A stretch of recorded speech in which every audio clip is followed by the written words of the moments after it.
Om te floreer het ons vloei deur gefokuste aandag nodig. Die gemiddelde persoon het deesdae 'n ontsettende hoeveelheid afleidings, veral weens die beskikbaarheid van selfone. Dit lei tot gereelde onderbrekings wat weer 'n afname in konsentrasie meebring. En die gevolg is dat ons diepte van fokus verloor en dat ons swakker werksverrigting het of stadiger taakafhandeling toon. En natuurlik kan selfone mos nou nuttig wees en is dit nuttig. Ek bedoel, ons neem nou selfs hierdie opname met 'n selfoon op. Maar nog iets wat verlore gaan, is die tyd wat aan persoonlike of professionele aktiwiteite bestee kon word. Om alles te kroon, is mense se persoonlike interaksies ook aan die verminder en dit verswak weer sosiale en emosionele bande. So elke ding wat ons kan help, soos 'n selfoon, kan ons ook benadeel. Dieselfde mes waarmee ons brood botter, kan ons ook sny as ons dit verkeerd gebruik. So dit als af hoe ons aandag gaan fokus.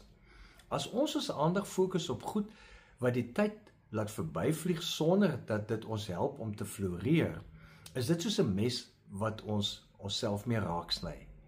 Maar as ons gedagtes en energie fokus op die huidige oomblik en die taak wat ons doen of moet doen, dan ervaar ons vloei. Dit is soos die mes wat die brood smeer en dit laat ons floreer.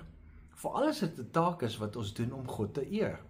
God nooi ons om 'n doelgerigtheid te werk, so asof ons dit vir God self doen. En nie net asof nie, ons doen dit dan vir God self. En ons doen dit in God se teenwoordigheid. Die skrywer van Spreuke herinner ons in Spreuke 4:25.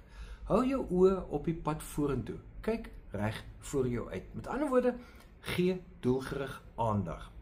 Wat help is dat soos jy die dag begin, jy jou voorneme hardop sal uitspreek oor 'n spesifieke taak wat jy met toewyding wil gefokus en met aandag doen. En doen dit met gebed met God. Sê dit hardop as jy kan vir God en vra die krag daarvoor. Want wanneer jy dit hardop sê en gefokus sê, dan stel dit die intensie en dan is jy besig om in harmonie met God se wil te werk.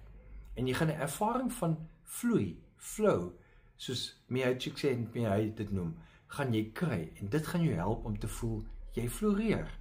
So probeer dit gerus. Leef geïnspireerd.